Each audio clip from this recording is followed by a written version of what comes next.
दोस्तों नमस्कार, स्वागत है आपका बड़ी खबर बड़े खुलासे में।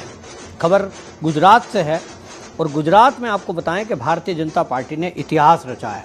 गुजरात के जूनागढ़ नगर निगम में वलसाड जिले की 3 नगर पालिका समेत 66 नगर पालिकाओं में और 3 तालुका पंचायत में भारतीय जनता पार्टी के 62 जो सदस्य हैं वो निर्विरोध चुने गए। इस पर आपको बताएं कि देश के प्रधानमंत्री नरेंद्र मोदी ने एक्स पर पोस्ट लिखी है और उन्होंने कहा कि गुजरात का भाजपा से रिश्ता न केवल अटूट है बल्कि उसमें लगातार और मजबूती देने के लिए मैं गुजरात की जनता का हृदय से आभार व्यक्त करता हूं। अब मोदी जी को गुजरात से हमेशा से ये देखा जाता है कि गुजरात का एक वो बड़ा चेहरा रहे हैं। वहाँ उन्होंने संगठन का काम किया है, उसके बाद वो लगातार मुख्यमंत्री रहे हैं और मुख्यमंत्री से सीधे देश के प्रधानमंत्री तक पहुँचे हैं। लेकिन गुजराती जिस तरह से उनका आदर करते हैं, गुजरात की जनता ने जिस तरह से उनका साथ दिया है, आप सोचिए कि जिस तरह से भारतीय जनता पार्टी गुजरात यूनिट में आपस में फूट करके बड़े नेताओं को अलग करने का काम किया गया, एक कोशिश की गई विपक्ष के द्वारा कि कुछ बड़े नेताओं को तोड़ दिया जाए और पार्टी को बिखेर दिया जाए और वहाँ संगठन को ख़त्म कर दिया जाए। वहाँ आप देखिए कि किस तरह से केशुभाई पटेल जैसे बड़े चेहरे, वो खबर आती थी कि वो भी मोदी से नाराज़ हैं, अलग कर दे जाते थे, लेकिन कोई सफल नहीं हुआ। विपक्ष का कोई भी षड्यंत्र अगर कहीं विफल हुआ है तो वो गुजरात। वहाँ से कभी कभी आवाज़ निकालने की कोशिश की इन्होंने, कुछ नेता ऐसे खड़े किए, आम आदमी पार्टी के अरविंद केजरीवाल ने कोशिश की, कांग्रेस ने कोशिश की, उसका इकोसिस्टम डेवलप करने की कोशिश की कि वहाँ किसी तरह मोदी को दलित विरोधी घोषित कर दिया जाए। वहाँ पटेल आंदोलन करके आरक्षण के नाम पर वो खड़ा करने की कोशिश की गई कि पटेलों में ऐसा कर दिया जाए कि वो दिखे कि मोदी जी से बहुत नाराज़ है पटेल कम्युनिटी, और क्योंकि एक बड़ी कम्युनिटी है। लेकिन मोदी जी जो बड़ी लकीर खींचते हैं, उससे बड़ी लकीर यानी उसको नीचा करने के लिए विपक्ष हो या कोई इनके विरोधी, उसके पास उतनी बड़ी ताकत होती नहीं कि मोदी की लकीर को छोटा कर सके। और इसलिए आप देखिए राजनीति में जब मोदी जी आए तो उन्होंने सरदार पटेल की ऐसी मूर्ति लगाई कि शुरू में जो लोग ये कह रहे थे इतनी बड़ी मूर्ति से क्या होगा, करोड़ों रुपए इसमें फूंक दिए, इतने में तो एक अस्पताल बन जाता।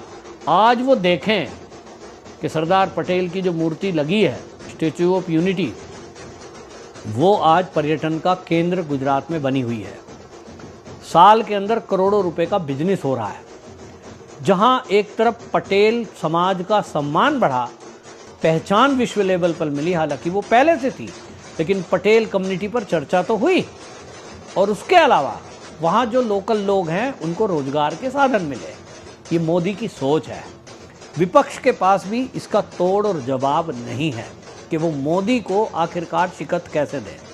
गुजरात के मोदी जी के कार्यकाल के दौरान जब वो मुख्यमंत्री रहे, कांग्रेस की केंद्र में सरकार थी और लगातार कांग्रेस इस प्रयास में रही कि मोदी जी को घेर कर उनकी छवि को धूमिल कर दिया जाए, कोई आरोप लगा दिए जाएं। दंगे के आरोप भी लगाने की कोशिश की गई। मोदी जी को कोशिश की गई कि ये प्रस्तुत करके ऐसा दिखा दें कि मोदी जी तो जो है यहाँ पर कुछ व्यवस्था ठीक नहीं कर पा रहे हैं। कोशिश की गई विकास को रोकने की, तो मेधा पाटेकर जैसे नाम सामने आए, लेकिन गुजरात के विकास को नहीं रोक पाए, ना वो मोदी की आंधी को रोक पाए।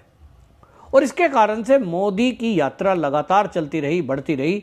मोदी की लोकप्रियता का ग्राफ इस कदर बढ़ गया कि गुजरात में मोदी की इच्छा के बिना कोई वहाँ अगला सीएम भी नहीं बना। हमने देखा है कि वहाँ कई सीएम बदल गए। उसका कारण यही है कि केंद्र से जब तक तालमेल नहीं होगा, यानी मोदी से, तो वहाँ कोई भी सीएम बन जाए वो जनता के बीच अपनी पैठ नहीं बना पाता, क्योंकि लोगों में सीधा मैसेज जाता है। और इसलिए मोदी के साथ मिलकर काम करना वो अपने आप में एक बड़ा टास्क है। क्योंकि आप सोचिए कि यदि किसी की गाड़ी 100 की स्पीड पर चल रही है, 100 किलोमीटर प्रति घंटा, और कोई गाड़ी वहाँ 40 किलोमीटर प्रति घंटा स्पीड से चलने वाली हो, वो तालमेल बन ही नहीं सकती। मोदी एक शक्ति है, एक एनर्जी है, एक ब्रांड है। उनका मुकाबला करने के लिए वहाँ गुजरात में कोई इतना बड़ा चेहरा नहीं है। अब उसमें फिर किसके नाम पर चुनाव लड़े जाते हैं? ये छोटी नगर निगम का चुनाव, ग्राम पंचायतों के चुनाव, वहाँ मोदी तो चुनाव लड़ने नहीं जा रहे हैं, ना कोई वो प्रचार में जा रहे हैं। तब फिर वहाँ जनता भारतीय जनता पार्टी को वोट दे रही है। तो क्यों? क्योंकि भारतीय जनता पार्टी ने गुजरात में जो काम किए हैं, मोदी जी का जो मुख्यमंत्री का कार्यकाल रहा है और आज केंद्र में भी, उनकी योजनाओं में हमेशा गुजरात को वो प्राथमिकता देते हैं। गुजरात के अंदर जिस तरह के काम किए गए, उस काम को देखकर जनता भारतीय जनता पार्टी की तरफ आती है। और भारतीय जनता पार्टी ने, क्योंकि मोदी जी का नाम गुजरात से जुड़ा है, वहाँ उन्होंने जन्म लिया है, पले बड़े हैं, वो उनकी कर्म भूमि रही है, इसके कारण से एक उदाहरण सामने है कि देखिए नेता हो तो ऐसा। लोगों ने मोदी के परिवारों को देखा है, सब गुजरात में रहते हैं, और इसलिए लोग देख रहे हैं कि मोदी जो देश का प्रधानमंत्री है, जो यहाँ कई टर्म मुख्यमंत्री रहे, उनका एक भाई है, उनका एक भतीजा है, एक भतीजी है, भांजे हैं, देखो कैसे रह रहे हैं साधारण रूप में। उनको कोई सरकारी लाभ नहीं, कोई प्रधानमंत्री के कार्यकाल का लाभ नहीं, कोई मुख्यमंत्री के कार्यकाल का लाभ नहीं, और इसीलिए लोगों को लगता है कि ऐसा व्यक्ति राजनीति में है तो वो भारतीय जनता पार्टी में ही है। और इसलिए लोगों को लगता है कि भारतीय जनता पार्टी एक ऐसी पार्टी है जहां मोदी जैसे नेता हैं। मोदी ना तो ग्राम सभा के चुनाव में प्रचार करेंगे, ना उनके नाम पर है, ना वो नगर निकाय के चुनाव में है, लेकिन मोदी गुजरात में एक उदाहरण सामने है, और उस उदाहरण को रखकर यूँ तो पूरे देश में चुनाव लड़े जाते हैं, लेकिन गुजरात तो कर्मभूमि रही है और लोग उदाहरण देते हैं कि भैया देखो, जैसे बीजेपी के नेता हैं ऐसा किसी और पार्टी में हो सकता है क्या, कि कई बार मुख्यमंत्री और अब तीसरी बार प्रधानमंत्री, और परिवार के लिए कोई विशेष लाभ नहीं। ये केवल बीजेपी में संभव है, और ये जब चीज़ें हैं सामने आती हैं तो इसलिए भाई जनता जो है वो ये सोचती है कि वाकई में ये औरों से अलग हटके है, और इसका प्रभाव दिखाई देता है।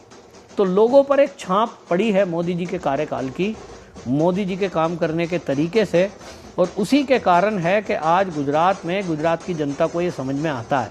और गुजरात की जनता देशवासियों के लिए भी उदाहरण है कि देखिए, गुजरात की जनता ना तो फ्री का पानी मांगती है, ना फ्री की बिजली मांगती है, ना उनको महिलाओं को पैसे चाहिए, फ्री की रेवड़ियाँ उनको नहीं चाहिए। वो आत्मनिर्भर बनना चाहते हैं, उनको विकास चाहिए, उनको इंफ्रास्ट्रक्चर चाहिए बढ़िया। वो कभी सरकारों से ये मांग नहीं करते, ना वहाँ चुनाव का मुद्दा होता है कि हमारी सरकार आएगी तो हम बिजली फ्री देंगे, पानी फ्री देंगे, बस यात्रा फ्री देंगे। मोदी जी चाहे तो कर सकते हैं, लेकिन मोदी जी खुद ये कहते हैं कि मैं चाहता हूँ देश की राजनीति विकास के नाम पर हो, ना कि फ्री रेवड़ियों के नाम पर हो। अब इसलिए मोदी जी की इस बात को गुजरातियों ने अपने वोट से हमेशा मोहर लगाई है, और इस मोहर का हम पूरे देशवासियों को देखना चाहिए कि भाई गुजराती अगर भारतीय जनता पार्टी के साथ हैं, चुनाव कोई भी हो, ग्राम पंचायत का या नगर निगम का या फिर लोकसभा या विधानसभा का, हर बार गुजरातियों ने बढ़ चढ़कर भारतीय जनता पार्टी को वोट दिया है।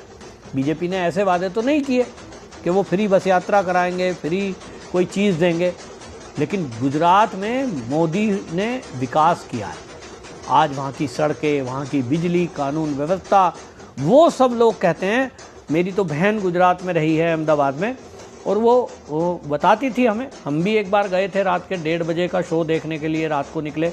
मैंने खुद देखा है कि किस तरह से महिलाएं वहाँ रात को 1:30 बजे शो देखने के बाद स्कूटर अपने सवारियों से अपने घर को जा रही हैं, गले में हार पड़े हुए हैं सोने के। इसकी तो देश में कोई कल्पना भी नहीं कर सकता कि रात के 1:30 से 2 बजे कोई महिला घर से बाहर अकेली, वो भी स्कूटी पे जा रही है।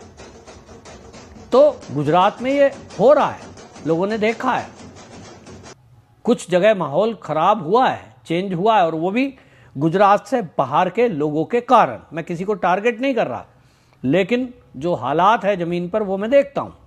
तो इसके पीछे वहाँ की सरकारों का हाथ है, नेताओं का हाथ है, और इसीलिए आज ये कारण है कि 66 नगर पालिका में से 62 नगर पालिकाओं पर भारतीय जनता पार्टी ने ऐतिहासिक निर्विरोध जीत हासिल की है। और इसका श्रेय यदि किसी को जाता है तो संघ को जाता है, क्योंकि संघ बहुत बेहतरीन काम करता है। विश्व हिंदू परिषद को जाता है इसका श्रेय, क्योंकि विश्व हिंदू परिषद की पहुंच लगभग घर घर में है। और इसी तरह से भारतीय जनता पार्टी की लीडरशिप, उनका भी इसमें रोल है, जिनका खुद का चरित्र जनता जब देखती है तो उंगली उठाने की कोई जगह नहीं बचती है। इस जीत के पीछे आप क्या मानते हैं, आपकी राय क्या है, और यदि आप गुजराती हैं तो जरूर कमेंट बॉक्स में लिखें आपकी राय क्या है। वंदे मातरम।